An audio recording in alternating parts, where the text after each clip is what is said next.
Okay, first things first. First thing you need to know is that I've been trying to film this video for like 2 weeks. I just can't film. It's too hot. It's too loud. Please be autumn already. I hate filming in summer. Hey guys, it's Cece, and today I am here to talk about all of the books that I read this summer. Well, okay, not the entire summer, because I did do a wrap-up for June and May.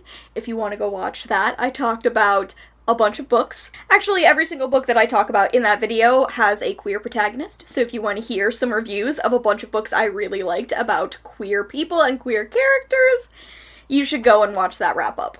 Today, I have a much smaller wrap-up. Today, I'm talking about what I read in July and August, and it's a pretty small list. I read 4 things in July and 2 things in August, which means I read 4 books during the reading rush, and then I completed 2 books in August. And these weren't for any particular challenge or readathon, it's just that I read them in August. Here's something really strange. I rated every single one of these 6 books the exact same rating. Like, what's going on there? I have no idea. I didn't read any new favorites in July and August. I also didn't read any books I hated.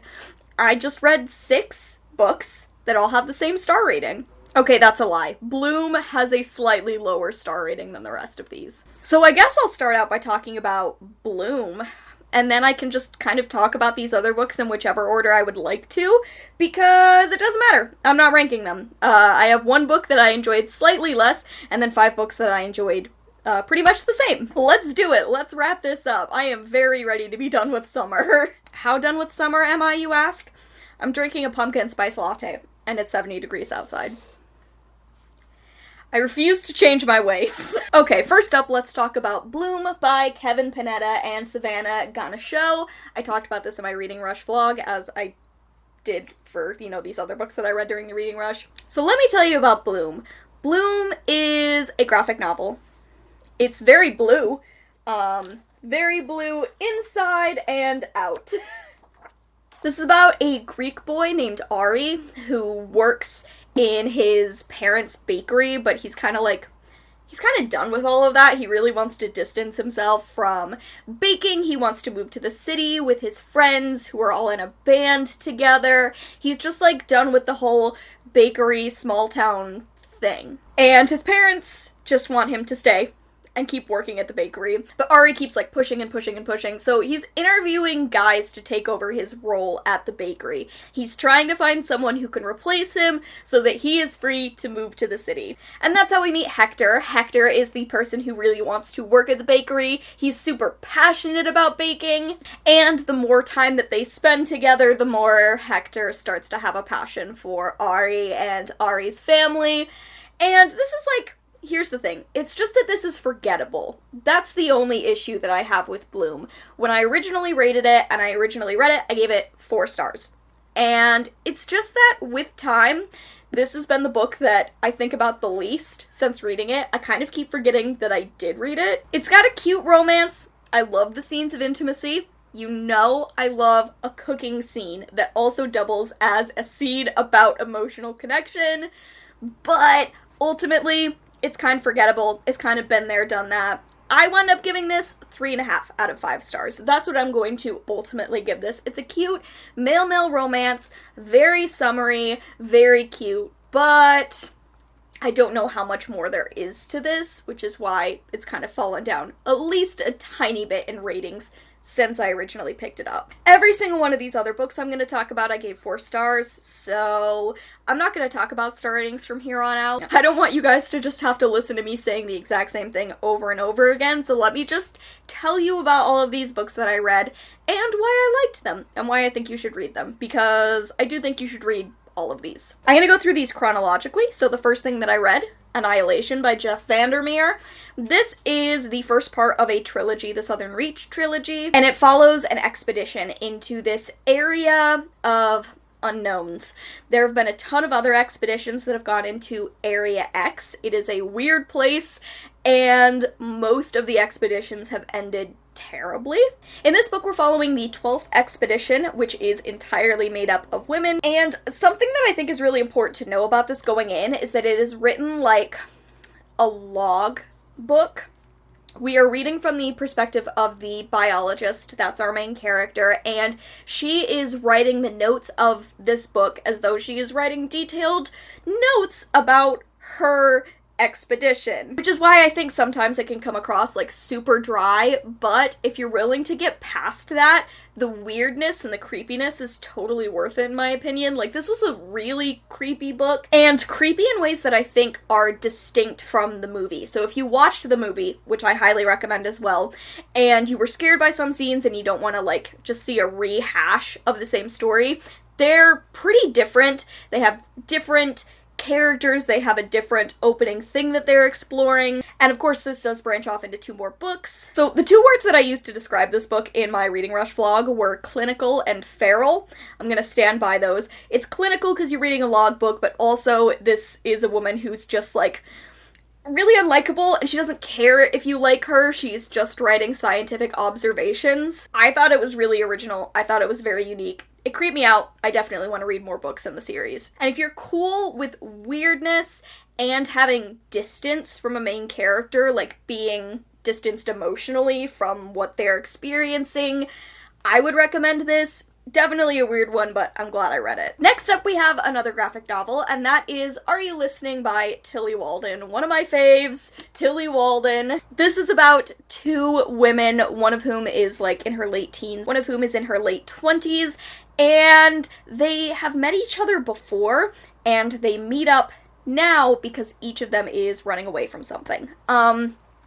So they are going on a car trip together to West Texas. That's the full information that we receive. And as they are driving, the world around them starts to get weirder and weirder. They find this cat who starts to accompany them on their journey, but there are these creepy men who are looking for the cat, and then by extension looking for these 2 women. Again, this is a weird book, so if you like weird, then maybe you should pick it up. It's not my favorite of Tillie's books. I think that the ending could have used a little bit of work. But if you're a frequent reader of Tillie and you know her style, you know kind of the weird fantasy that she likes to explore, then I think you'll like this. It's very Thelma and Louise, but creepier, and it's dealing with grief. It is also dealing with the aftermath of sexual assault, and it's just about these 2 women sharing the emotional journeys that they're on in this moment and kind of bonding together as they're both going through these things. Tillie's work is always super colorful and inventive, so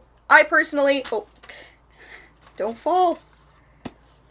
I personally would really recommend it. Not my favorite Tillie, but pretty good book. And the final book that I want to talk about that I read in July is The Athena Protocol by Shamim Sarif. This is a young adult spy thriller. We are following this girl, Jess, who is part of something called the Athena Protocol, which is like a vigilante spy group. It's made up of entirely women, and their goal is to protect people who aren't usually protected by intelligence agencies, the people who are forgotten, which are commonly women. At the beginning of this book, Jess, the main character, shoots and kills a sex trafficker. And because of it, she is fired from the Athena Protocol. Even though they're in the middle of this huge investigation that she has a ton of investment in, she's completely kicked off of the team.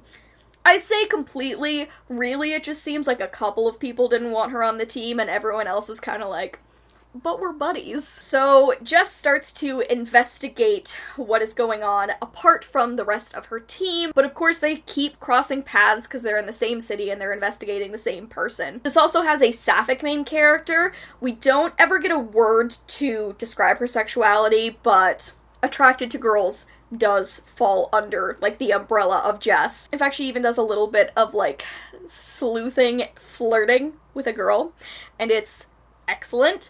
I was totally not expecting to like this book, is the thing. I love spy movies. I've never really loved spy books, but something about the way this book worked for me. Jess is a cool character, it's a really great team of people, and it set up all of these incredible characters who I can't wait to follow in future books. There is a sequel to this, it's coming out in October, I'm really excited about it. That's the cover if you want to check it out. I love books that investigate, like, complex morality. I like characters who make bad decisions, and I like reading books about those bad decisions. And I think that's what I loved about this.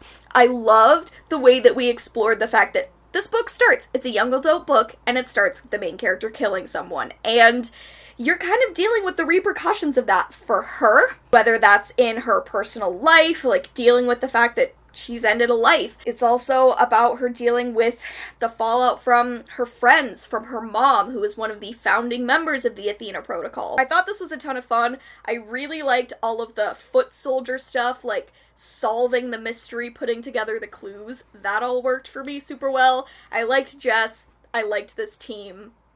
I highly recommend it. I definitely think that this is great, and it's been optioned for TV. Thank the fucking Lord. Next, we're going to move into August. I have 2 books to talk about in August. First of those is The Deep by Rivers Solomon, with David Diggs, William Hudson, and Jonathan Snipes, who make up the group Clipping. So this book is based on a song by Clipping called The Deep, and that song is based on... I'm going to pull up the author's note because I'm not going to remember it. So it's originally from a group called Drexia, and the afterword, the group Clipping describes this as a story that's kind of like a game of telephone, where each new person adds their new take, their new idea on this mythos, so the story can just keep getting bigger and bigger. This is about a society of people that I think we could best describe as mermaids, but they are descendants of pregnant African slave women who jumped from slaver ships. And it's about that. It's also about our main character, Yetu, who is someone who holds the memories of her entire society within her. I definitely think of it as something like The Giver by Lois Lowry. I think that that's a fairly accessible comparison to make, where it is someone's role in this society to hold all of the memories, good and bad. The person who has this role is called a historian, so Yetu is the historian currently of her society. She doesn't think she's doing an amazing job. This took me a while to get into, I think because it is so mythology heavy that I was having like a harder time accessing some of the fantasy stuff. I've also just been having a really hard time focusing on reading lately, but what the first half of this book was not quite giving me, the second half totally gave me.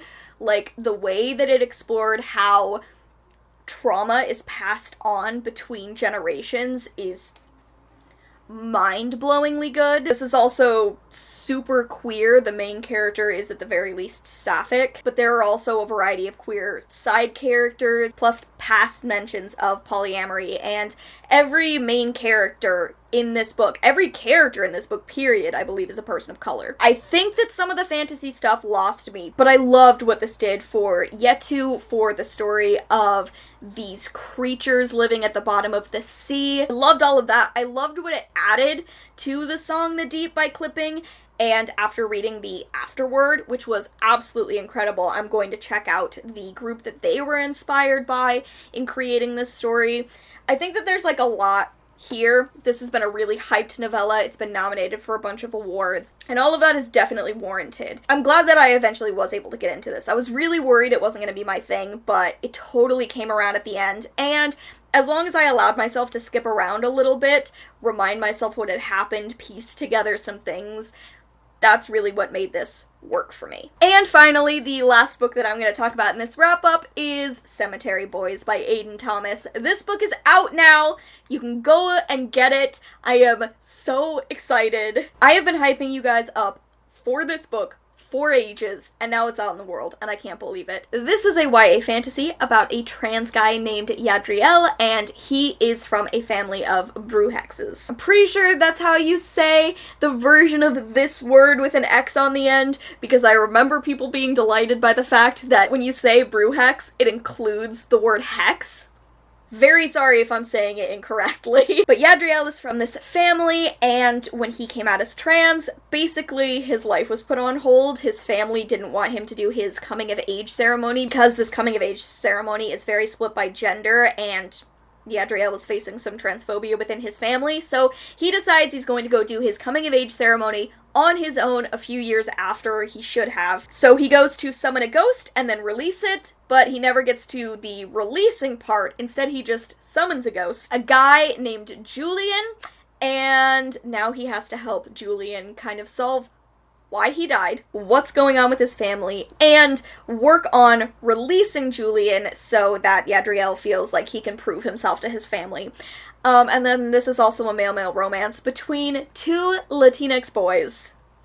Yes. This is delightful. A thing that I thought a lot while I was reading this book is that I could tell that Aiden Thomas has either written a lot of fanfiction or read a lot of fanfiction, because some of the things that I love about fanfic were very apparent in this. Like, the yearning in this book. Oh my god. The tension in this book. Oh my god. The humor in this book. Perfect. I loved it all. I think that this had some moments in the middle where it was a little bit more slow. It took me a little bit to get into it. Like, the characters kind of had to keep going to school and keep doing day-to-day activities, and I was kind of like, let's get into the mystery, let's get into that more. That was my only flaw. This was a delightful male-male romance, it was a delightful fantasy, it was a wonderful introduction to Aiden Thomas, and I'm just really happy that this book exists. Please consider ordering a copy or requesting one at your library if you haven't already. It is completely worth it.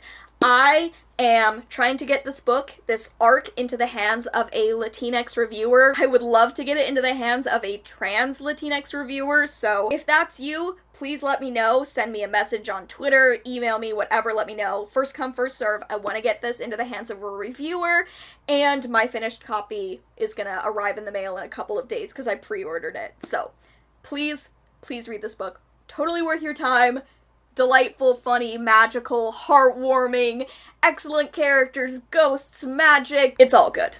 Read Cemetery Boys. Okay, y'all, that is it. Thank you so much for watching. I hope you enjoyed. Please let me know if you enjoyed this wrap-up, if you enjoyed hearing my thoughts about any of these books, and let me know what your favorite book was that you read this summer. Other than that, I just want to say thank you all so much for watching. I hope you enjoyed, and I will see you in another video very soon. Bye!